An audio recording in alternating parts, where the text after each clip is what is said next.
It's 3 a.m. Most people are asleep by now. You can always experience a different feeling of life on the train. If it weren't for saving money, who would want to take a hard seat on a train? Staying up all night on the train is too hard. Maybe this is life. I took out the waterproof mattress and sleeping bag and slept here for a while. 带着孩子坐6个小时的火车硬座。A 6-hour train ride, me and my child in a hard seat, especially at night, is tiring. But to fulfill my child's dream of visiting Beijing, we decided to make the trip anyway.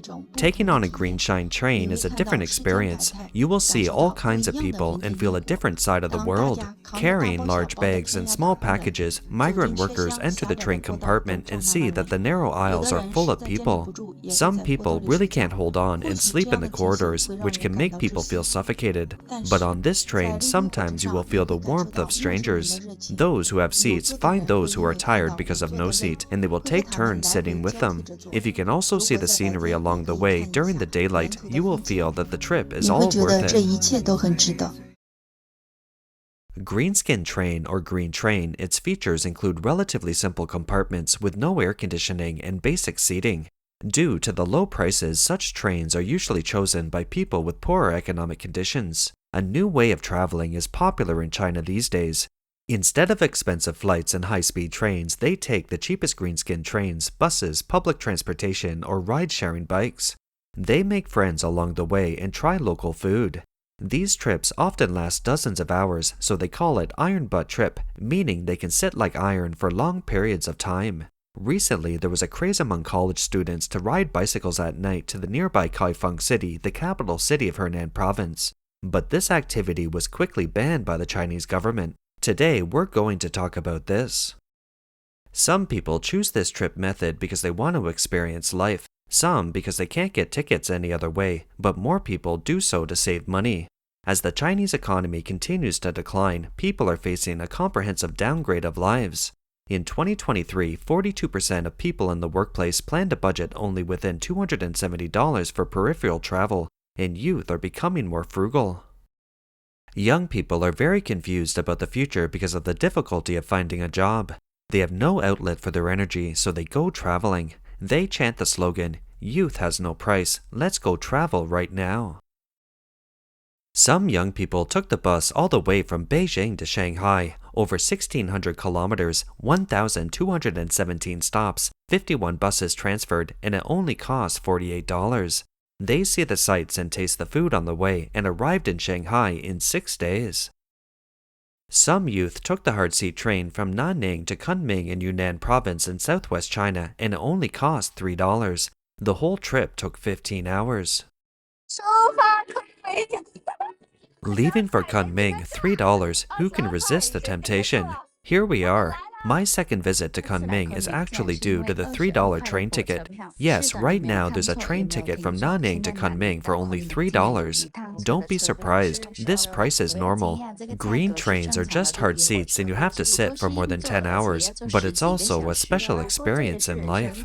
My second visit to Kunming is not as confusing and hectic as the first. The first time I visited Kunming, I came with a tour group and it was just a stopover, a simple passing through. I didn't have time to explore the city or get to know it. This time I had a different experience. Kunming lives up to its reputation as the city of spring and flowers.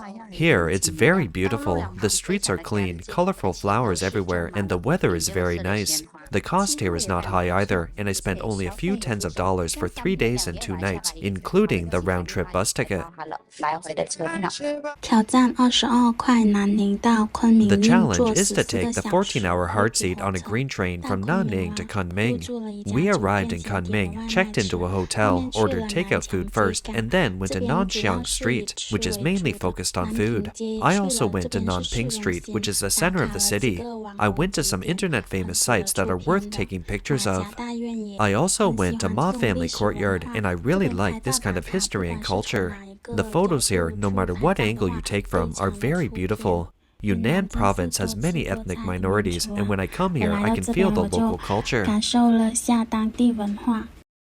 On social media, taking the hard seat from Guangzhou to Lhasa is very popular among young people. This is the longest train route in China, and the whole trip takes 53 hours. Some people who have taken this route say that they stopped at every major station to enjoy the food and scenery. They say, in just 1 week I had a more exciting time than in a lifetime. This man took on the challenge of the Guangzhou to Lhasa train in the hard seat for 53 hours.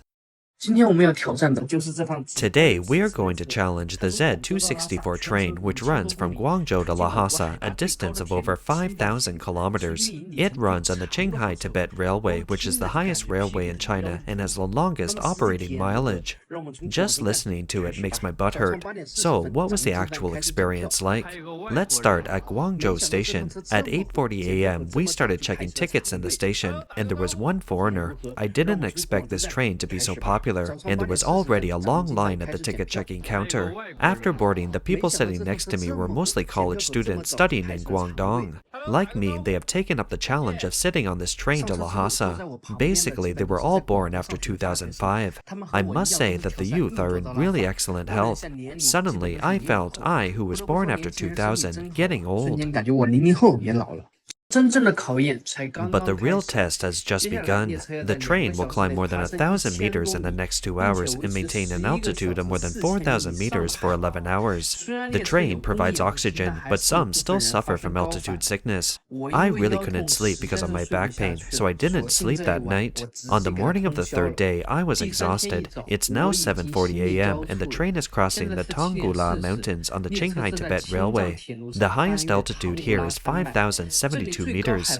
The snacks that a girl gave me yesterday also helped to support my body.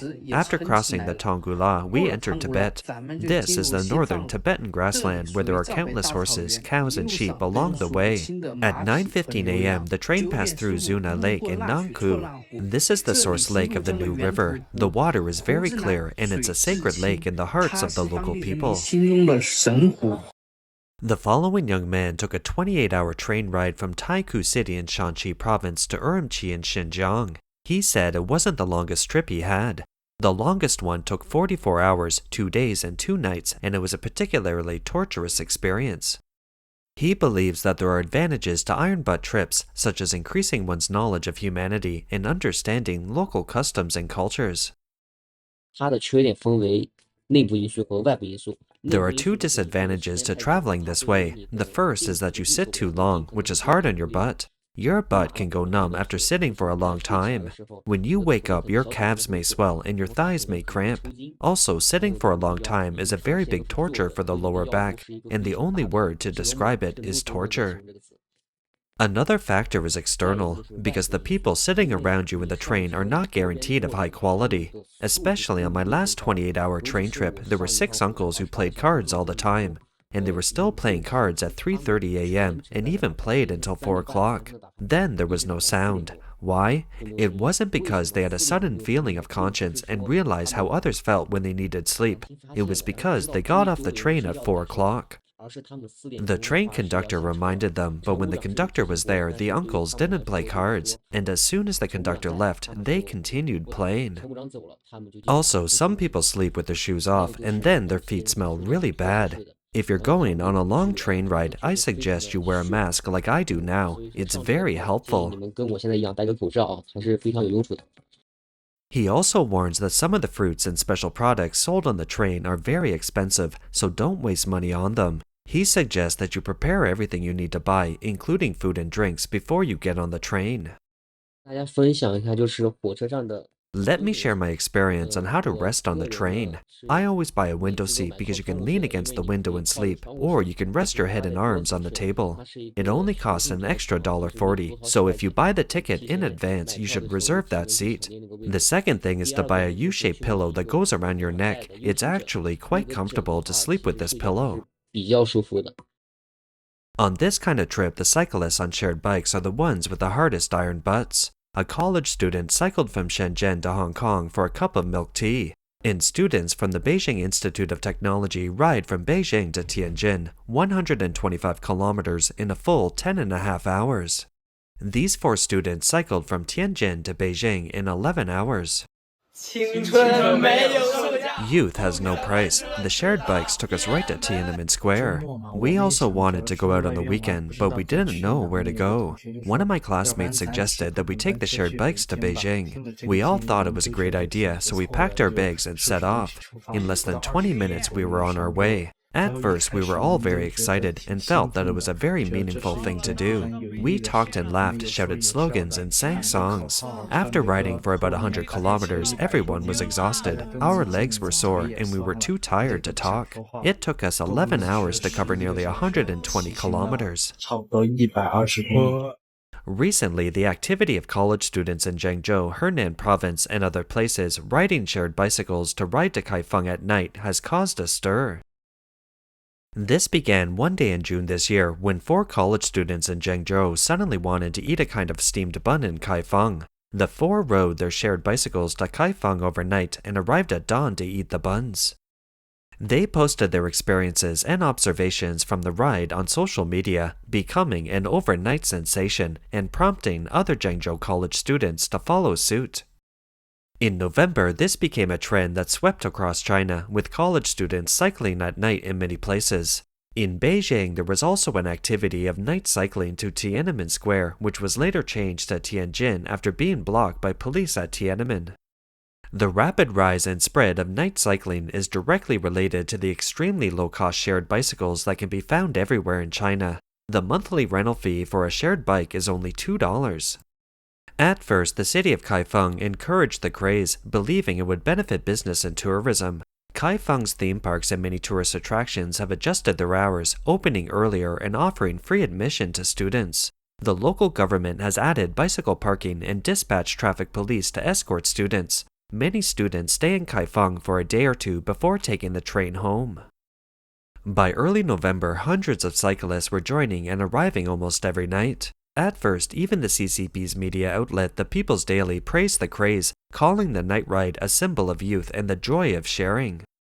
The night ride in Zhengzhou peaked on the evening of November 8th. Tens of thousands of university students took over the city's shared bicycles and headed for Kaifeng, 50 kilometers away.